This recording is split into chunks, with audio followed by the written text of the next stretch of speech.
The first time the GC had contact with humanity was by now long forgotten. So it came as probably the biggest surprise to see humans and their ships landing on the galactic community's designated council planet. The planetary defense system did not fire at them because they were kind enough to identify themselves beforehand. And it was only then that the council remembered them. They originate from the most dead and empty part of the galaxy, so they developed all technology themselves. But it was still weird how they travel through space.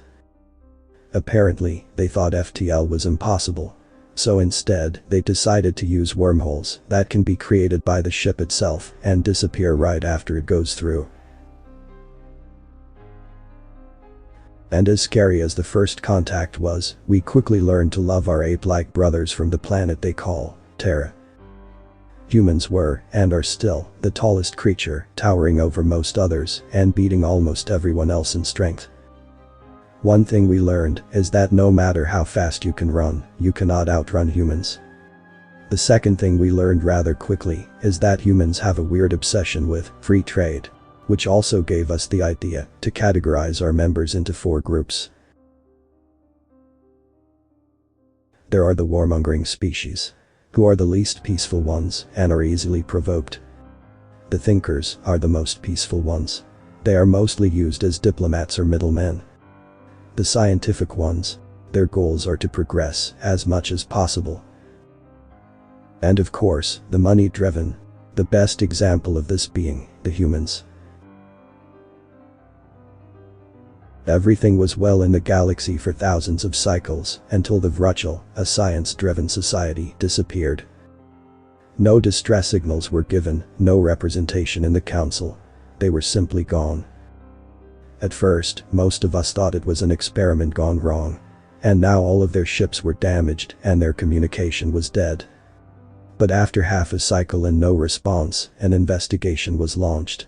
Several species took part in the investigation, but none found anything. So sadly, the intergalactic community had to move on and mourn the loss of the Vrutchel. Everyone, except the humans. They did not yet give up. And it was good they didn't. Because, after 5 cycles, they found what had happened to the Vrutchel and their nation. A different, at that point unknown species, the Ucknell, fought with them. And though it was a one-sided battle, the Vrutchel made one mistake that cost them the war. They decided to test out a new kind of weapon so powerful it could, in theory, wipe out a species. But because the Vrutchel weren't aggressive and hadn't fought many wars, they dropped 6 of their weapons on the Ucknelli's home planet. However, the 5 other rockets malfunctioned and exploded on the planet they were launched from, killing the Vrutchel. Each planet was equipped with 1 rocket. And while the other rocket hit the target meant to be hit, the Ucknell were only sent back to hunter-gatherer levels. The Ucknell survived, but were not perceived a threat. However, only 24 cycles later, the Ucknell came back, having stolen the Vrutchel's technology to speed up their evolution. And they were not happy. Driven by revenge to kill the Vrutchel, not knowing they had long perished, they launched an attack on the Isaiah, a peaceful nation, who fought 1 war throughout their 3.4 billion cycles of existence. And they were quick to fall. As a revenge, the Ucknells also sent them back to hunter-gatherer levels before going for their next target. The Trekics, a species known for their tendencies to be quick to sound the drums of war if they see something as unjust, were eager to win the fight. But despite their best attempts and actually being able to defend their planet for much longer than any other, they fell. And instead of being sent back to hunter and gatherer levels, were wiped out for winning a battle. Word quickly spread throughout the galaxy, and the GC decided to start the rearmament of its military. The humans, however, only sent a diplomat to try to explain the situation to them. This did not work out, however, as the diplomat never returned. And so, the Ucknell continued with their war of revenge and unleashed their armies onto the galactic community. No amount of rearmament could have prepared us for a war of this scale. My species, the Sorlid, had our fair share of conflicts, but nothing compared to this. In the first cycle, almost 50 billion souls perished. The humans were yet to enter the war, but at least they supplied us with weapons, materials, and financial aid, as well as medical aid. However, as much as the humans sent to us, it wasn't enough. The Ucknell had weapons, far too advanced, for us to stand a fighting chance. After 2 cycles, half the galaxy had fallen. Almost my entire species had been turned to hunter-gatherer levels. And finally, the front had reached the Terran space. The humans had long prepared for the eventual invasion and defended well. But it seemed as if they lacked a motive to give their all. Until the Ucknell decided to bombard the cities and thus kill civilians. The humans did not take it easy, to say the least. And every human-owned factory got put into the war effort. Every scientist helped develop new weapons.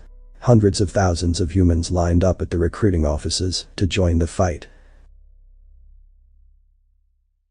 For every ship they lost, they built 2 new ones. For every lost soldier, they killed 5. And eventually, the Ucknell had to retreat from Terran space, having lost too much equipment and lives. From the 13 sapient species in the galactic community, excluding the Ucknell, only 6 remained advanced. After the humans fought off the Ucknell from their territory, they were back to sending materials. Except this time, they sent a few brigades of soldiers. And the war turned into a stalemate, as the humans had caught up to the Ucknell technology, and it was looking like they would surpass them in a few cycles. And the analysis did not lie. After 5 more cycles of war, the humans had surpassed the Ucknell, and the war turned around. In the end, the GC decided to kill the Ucknell, as they feared they would come back. In the end, 500,000 billion souls lost their life in the First Galactic War. Rebuilding will take tens of cycles, and the GC now has 2 empty seats in the council. The Vrutchels and the Trekiks. When I asked a human diplomat why they didn't rearm their military when they got the news of a hostile species wanting to erase all advanced life forms, he simply answered, "We were already armed." The author's name and the link to original text is in the description. Consider tapping the thumbs up and pressing the subscribe button if you enjoyed this video.